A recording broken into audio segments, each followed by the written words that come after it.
Leah Toby Roberts lahir pada 23 Juli 1976 di pinggiran kota Durham, North Carolina.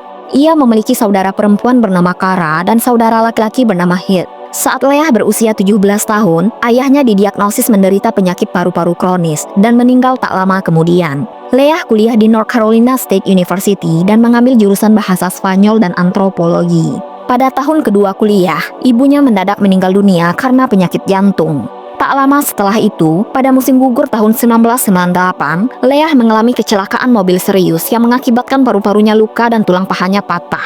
Setelah kehilangan kedua orang tuanya dan selamat dari kecelakaan yang hampir merenggut nyawanya, pada usia 23 tahun, Leah Roberts bertekad untuk membuka lembaran baru di hidupnya.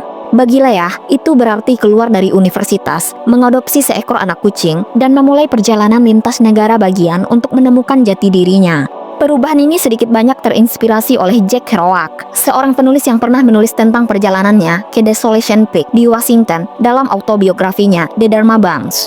Pada 9 Maret 2000, Leah menarik uang sebesar $3.000 dari rekening banknya dan bersama kucingnya meninggalkan kampung halamannya di Durham, North Carolina, menuju Desolation Peak yang berjarak 4.800 km jauhnya menggunakan mobil Jeep Cherokee putih miliknya, tanpa memberitahu siapapun. Dia dilaporkan hilang 4 hari kemudian oleh saudarinya, Cara. Saat mencari petunjuk kemana Leah mungkin pergi, Cara menemukan sebuah catatan misterius di atas meja rias Leah yang sebagiannya berbunyi, "Ini untuk membayar tagihan selama aku pergi. Ingat, semua orang dapat bersatu dalam pikiran dan doa. Waktu dapat cepat berlalu. Percayalah padaku dan pada dirimu sendiri. Tidak, aku tidak ingin bunuh diri. Justru sebaliknya." Ingat Jack Kerouac? Bersama dengan catatan itu, ada gambar kucing Cheshire yang sedang tersenyum dan uang tunai yang cukup untuk membayar bagian Leah atas sewa apartemen dan tagihannya selama sebulan.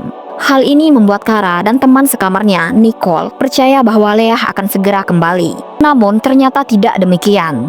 Pada 13 Maret, Leah menggunakan rekening banknya untuk yang terakhir kalinya untuk membeli bensin di Brooks, Oregon. Ia terekam kamera CCTV tampak mengintip ke jendela beberapa kali, seolah-olah sedang bersama seseorang yang menunggunya di tempat parkir. Sayangnya, tidak ada kamera di area parkir untuk memastikan siapa orang itu. Pada 18 Maret, sepasang pelari yang sedang jogging di Canyon Creek Road di Washington menemukan mobil Leah yang rusak di dasar lereng. Kaca-kaca mobil pecah dan ditutupi dengan selimut. Fakta ini membuat penyelidik percaya bahwa mobil tersebut dalam keadaan kosong saat sengaja dijatuhkan dengan kecepatan 35 km per jam.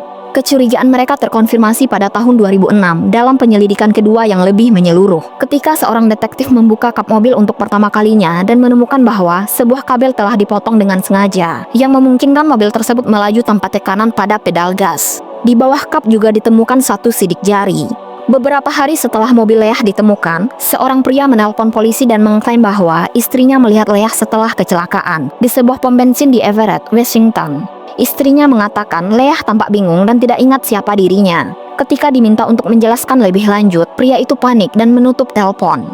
Perampokan disingkirkan sebagai motif karena polisi menemukan cincin pertunangan milik ibu Leah di bawah karpet lantai mobil dan uang tunai sebesar $2.500 di dalam saku celana jeans yang ditemukan di mobil tersebut. Leah selalu memakai cincin itu kemanapun ia pergi dan pernah mengatakan kepada teman-temannya bahwa satu-satunya alasan ia akan melepas cincin itu adalah jika ia tidak ingat siapa dirinya. Barang-barang lain seperti kandang kucing, gitar, pakaian, SIM, buku cek, paspor, dan sebuah kotak berisi kenang-kenangan dari perjalanannya juga ditemukan di mobil tersebut. Di dalam kotak itu, ada potongan tiket bertanggal 13 Maret untuk pemutaran film American Beauty pukul 14.10 di Bellis Fair, sebuah mall di Bellingham. Dengan harapan Leah sempat mampir untuk makan setelah menonton film, para detektif pergi ke satu-satunya restoran di mall tersebut, di mana mereka bertemu seorang pria yang mengaku melihat Leah hari itu. Pria tersebut adalah seorang montir dengan latar belakang militer, dan dia mengatakan Leah meninggalkan restoran bersama seorang pria yang dipanggil dengan nama Barry. Setelah Leah dan pria tersebut berbicara cukup lama tentang rencananya mengikuti jejak Jack Kerouac, ia memberikan deskripsi Barry yang sangat rinci, dan dari deskripsi itu, sebuah sketsa kemudian disebarkan ke publik. Namun, setelah beberapa waktu berlalu, detektif tidak dapat melacak Barry, sehingga polisi mulai percaya bahwa Barry sebenarnya tidak pernah ada. Ketika dikonfrontasi, montir tersebut melarikan diri ke Kanada. 2 tahun kemudian, polisi akhirnya mendapatkan sidik jarinya. Sayangnya, sidik jarinya tidak cocok dengan sidik jari yang ditemukan di mobil Leah.